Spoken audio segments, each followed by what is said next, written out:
Hello ಡಿಯೋಸ್, welcome back to ನಿಮ್ಮ vlogs YouTube channel. ನಾನು ನಿಮ್ಮ ಪ್ರೀತಿಯ ನಿರ್ಮಲಾ. ಆ್ಯಂಡ್ ಇವತ್ತಿನ ಎರಡು ಕನಸು ಎಪಿಸೋಡ್ 72 ಅಲ್ಲಿ ನಮ್ಮ ನಿತ್ಯ ಏನೋ ಒಂದು ಸೀಕ್ರೆಟಾಗಿ ವಿಷಯನ ಮಾಡೋದಕ್ಕೆ ಹೊರಟಿದ್ದಾಳೆ. ಏನು ಅಂತ ಎಪಿಸೋಡಲ್ಲಿ ಎಕ್ಸ್ಪ್ಲೇನ್ ಮಾಡಿದ್ದೀನಿ. ಫುಲ್ ಎಪಿಸೋಡ್ನ ನೋಡ್ಕೊಂಡು ಬನ್ನಿ. ಇದೇ ಥರ ಇಂಟ್ರೆಸ್ಟಿಂಗ್ ವೀಡಿಯೋಸ್ಗೆ ಸಬ್ಸ್ಕ್ರೈಬ್ ಮಾಡ್ಕೊಳ್ಳೋದನ್ನು ಮರಿಬೇಡಿ. ಸಬ್ಸ್ಕ್ರೈಬ್ ಮಾಡಿಕೊಂಡು ವಿಡಿಯೋನ ನೋಡಿ. ಆ ಬ್ಯಾಗಲ್ಲಿ ಏನಿದೆ? ಲಾವಣ್ಯ ಹೆಡೆ ತೊಳೆದ ಹಾವನಂತೆ ಬುಸ್ ಕೊಡ್ತಾ ಇಷ್ಟು ದಿನ ಹೋಗಲಿ ಅಂತ ಬಿಟ್ಟಿದ್ದೆ ಕಣೆ.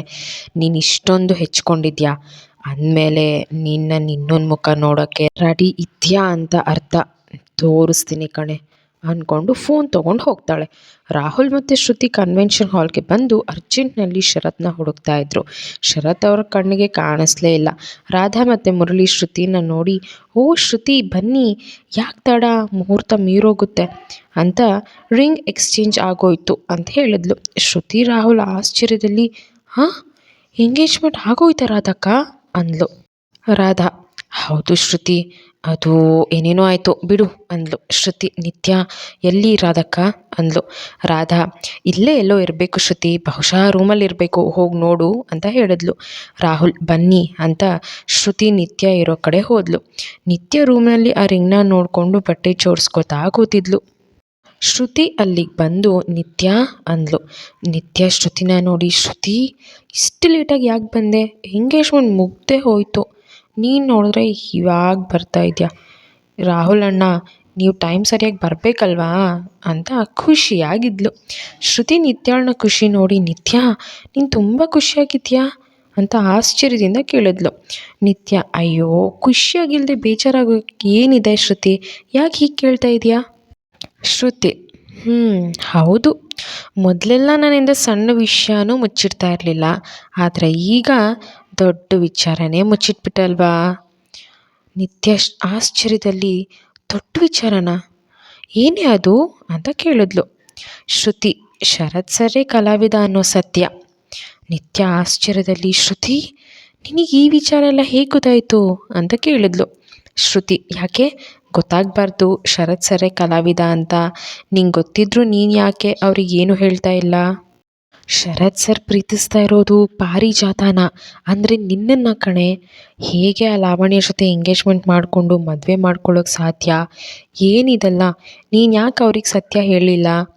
ನಿತ್ಯ ನಗ್ತಾ, ಎಂಗೇಜ್ಮೆಂಟ್ ನನ್ನ ಕಲಾವಿದನಿಗೆ ಅವಳ ಜೊತೆ ಆಯಿತು ಅಂತ ನಿನಗೆ ಯಾರು ಹೇಳಿದ್ರು ಶ್ರುತಿ?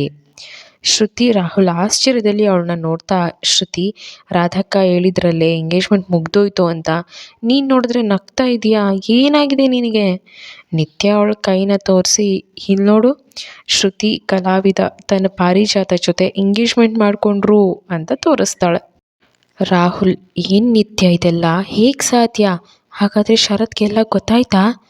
ಹರ್ಷ ಮತ್ತು ನಿತ್ಯ ಮಾಡಿದ ಎಲ್ಲ ಸರ್ಕಸ್ನ ಶ್ರುತಿ ಮತ್ತು ರಾಹುಲ್ಗೆ ಹೇಳಿದ್ಲು.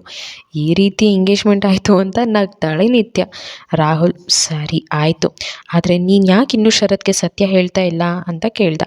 ನಿತ್ಯ, ಯಾಕೆ ಅಂದರೆ ಅವ್ರು ನಂಬೋ ಸ್ಥಿತಿಯಲ್ಲಿ ಇಲ್ಲ ರಾಹುಲ್ ಅಣ್ಣ. ಯಾಕೆಂದರೆ ಆ ಲಾವಣ್ಯ ನಾನೇ ಪಾರಿಜಾತ ಅಂತ ಅವ್ರಿಗೆ ಹೇಳಿದ್ರು, ನಂಬಬಾರ್ದು. ಹಾಗೆ ನನ್ನ ಹತ್ರ ಇದ್ದ ಕಲಾವಿದನ ಎಲ್ಲ ವಸ್ತುಗಳನ್ನ, ಲೆಟರ್ಗಳನ್ನ ಸುಟ್ಟಾಕ್ಬಿಟ್ಲು. ಈಗ ನನ್ನ ಹತ್ರ ನಾನೇ ಪಾರಿಜಾತ ಅಂತ ಹೇಳ್ಕೊಳ್ಳೋ ಯಾವ ಸಾಕ್ಷಿನೂ ಉಳಿದಿಲ್ಲ. ಅದಕ್ಕಿಂತ ಹೆಚ್ಚಾಗಿ ನಾನೇ ಪಾರಿಜಾತ ಅಂತ ನಾನಾಗೇ ಹೋಗಿ ಶರತ್ ಸರ್ ಕೇಳೋದಿಲ್ಲ ಅಂತ ಲಾವಣ್ಯಾಗ ನಾನು ಚಾಲೆಂಜ್ ಮಾಡಿದ್ದೀನಿ. ನನ್ನ ಪ್ರೀತಿ ನಿಜಾನೇ ಆಗಿದ್ದರೆ ತಾನಾಗೇ ಸತ್ಯ ಅವ್ರಿಗೆ ಗೊತ್ತಾಗುತ್ತೆ ಅಂತ ಸುಮ್ಮನೆ ಇದ್ದೀನಿ ಅಂದ್ಲು. ರಾಹುಲ್, ಇದೆಂಥ ಹುಚ್ಚಾಟ ನಿತ್ಯ, ನಿನ್ನ ಕೈಯಾರೆ ನಿನ್ನ ಬದುಕನ್ನು ಹಾಳು ಮಾಡ್ಕೋತಾ ಇದೆಯಾ? ಒಂದು ಸಲ ಸರಿನೋ ತಪ್ಪು, ಶರತ್ ನಂಬ್ತಾನೋ ಬಿಡ್ತಾನೋ, ನೀನು ಸತ್ಯ ಹೇಳಬೇಕಿತ್ತು. ಇಷ್ಟಕ್ಕೂ ನೀನು ಸೆಣಸಾಡ್ತಾ ಇರೋದು ಹಾವಿನ ಜೊತೆ, ಹೆಣ್ಣಿನ ಜೊತೆ ಅಲ್ಲ, ಅರ್ಥ ಮಾಡ್ಕೊ ಅಂತ ಕೋಪದಲ್ಲಿ ರೇಗ್ದ. ನಿತ್ಯ ಆಶ್ಚರ್ಯದಲ್ಲಿ, ರಾಹುಲಣ್ಣ ನೀವು ಇಷ್ಟೊಂದು ಕೋಪ ಮಾಡ್ಕೊಳ್ಳೋದು ನಾನು ಯಾವತ್ತೂ ನೋಡೇ ಇಲ್ಲ, ಯಾಕೆ ಇಷ್ಟೊಂದು ಕೋಪ ಮಾಡ್ಕೊಂಡಿದ್ದೀರಾ? ರಾಹುಲ್, ಯಾಕೆ ಅಂದರೆ ನನ್ನ ಕಣ್ಣು ಮುಂದೆನೇ ನನ್ನ ಭಾಳ ಹಾಳು ಮಾಡಿದವಳು ನನ್ನ ತಂಗಿ ಬದುಕನ್ನು ಹಾಳು ಮಾಡ್ತಾ ಇದ್ದಾಳೆ, ಅದಕ್ಕೆ. ನಿತ್ಯ, ಏನು ನಿಮ್ಮ ಬಾಳನ್ನ ಹಾಳು ಮಾಡಿದವಳು ಅಂತ ತೊದಲಿದ್ಲು. ರಾಹುಲ್, ಹೌದು, ನನ್ನ ಲೈಫ್ ಹಾಳು ಮಾಡಿದವಳು ಇದೇ ಲಾವಣ್ಯ. ನಿನ್ನ ಬದುಕನ್ನು ಹಾಳು ಮಾಡ್ತಾ ಇರೋ ಹೆಮ್ಮಾರಿನೇ ನನ್ನ ಲೈಫ್ ಹಾಳು ಮಾಡಿದ್ದು ಅಂದ. ನಿತ್ಯ, ರಾಹುಲಣ್ಣ ಏನು ಹೇಳ್ತಿದ್ದೀರಾ? ಅಂದರೆ ಅವತ್ತು ನೀವು ಹೇಳಿದ ಅಪ್ಪ ಮಗಳು ಅಷ್ಟರಲ್ಲಿ ರಾಹುಲ್ ಹೌದು, ಇವರಿಬ್ಬರೇ ಆ ಎಮ್ ಎಲ್ ಎ ರುದ್ರಪ್ರಸಾದ್ ಅವನ ಮಗಳೇ ಲಾವಣ್ಯ, ಇವರಿಬ್ಬರೇ ಮಾಡಿದ್ದು. ನಿನ್ನ ಪ್ರೀತಿನ ಹಾಳು ಮಾಡೋದಕ್ಕೆ ಬಂದಿದ್ದಾಳೆ. ನಿತ್ಯ ಎರಡು ಕೆನ್ನೆ ಹಿಡಿದು ನೋಡು, ನೀನು ವ್ಯಥೆ ಪಡೋದನ್ನು ನನ್ನ ಕೈಯಿಂದ ನೋಡೋಕ್ಕಾಗಲ್ಲ. ನನ್ನ ಪುಟ್ಟ ತಂಗಿ ನನ್ನ ಕಣ್ಮುಂದೆ ಖುಷಿಯಾಗಿ ಅವಳು ಪ್ರೀತಿಸೋ ಹುಡುಗನ ಜೊತೆ 100 ಕಾಲ ಬದುಕೋದನ್ನು ನೋಡಬೇಕು. ಈ ಚಾಲೆಂಜ್ ಅವಳು ಸುಮ್ಮನೆ ಹಾಕಿಲ್ಲ. ನಿನ್ನ ಹತ್ರ ಯಾವುದೇ ಸಾಕ್ಷಿ ಇಲ್ಲ ಅಂತಲೇ ಅವಳು ಸುಮ್ಮನೆ ಇರೋದು. ಅವಳು ಸಾಮಾನ್ಯದವಳಲ್ಲ. ಒಂದು ಮಗುನ ಹುಟ್ಟಕ್ಕೆ ಮುಂಚೆ ಕೊಂದವಳು ಇನ್ನು ಪ್ರೀತಿನ ಬಿಡ್ತಾಳಾ ಅಂತ ಹೇಳ್ದ. ನಿತ್ಯ ಏನಂದ್ರಿ? ರಾಹುಲಣ್ಣ ಮಗುನ ಹುಟ್ಟೋಕೆ ಮುಂಚೆ ಕೊಂದವಳಾ ಅಂತ ತೊದಲ್ದು. ರಾಹುಲ್ ಹೌದು ನಿತ್ಯ, ಅವಳು ನೀನು ಅಂದ್ಕೊಂಡು ಹಾಗಿಲ್ಲ. ಅವಳು ವಿಷಜಂತು. ನಿನಗೆ ಅವಳು ಇನ್ನೊಂದು ಮುಖ ಗೊತ್ತಿಲ್ಲ. ಅವಳು ಎಂಥವಳು ಅಂದರೆ ಪ್ರಶಾಂತ್ ಶ್ರುತಿಗೆ ಹೇಳಿದ ಅಷ್ಟು ಸತ್ಯನ ನಿತ್ಯಳಿಗೂ ಹೇಳಿದ. ಈಗ ಹೇಳು ನಿತ್ಯ, ನಿನಗೆ ನಿನ್ನ ಪ್ರೀತಿ ಮುಖ್ಯನಾ ಅಥವಾ ಚಾಲೆಂಜ್ ಮುಖ್ಯನಾ? ನನಗೆ ನನ್ನ ತಂಗಿ ಭವಿಷ್ಯ ಮುಖ್ಯ. ಚಾಲೆಂಜ್ ಅಂತ ನೀನು ಸುಮ್ಮನೆ ಇರಬೇಡ, ಹೇಳೋದು ಕೇಳು. ನಿತ್ಯ ಕಣ್ಣು ಕೆಂಪು ಮಾಡಿಕೊಂಡು ಹೌದು ರಾಹುಲಣ್ಣ, ಇಷ್ಟು ದಿನ ನೀವು ಹೇಳ್ದಾಗೆ ಅವಳ ಮುಖ ನನಗೆ ಗೊತ್ತಿರಲಿಲ್ಲ. ಹಾಗೆ ನನ್ನ ಮುಖ ಇನ್ನೊಂದು ಮುಖ ಕೂಡ ಅವಳಿಗೆ ತೋರಿಸಿರಲಿಲ್ಲ.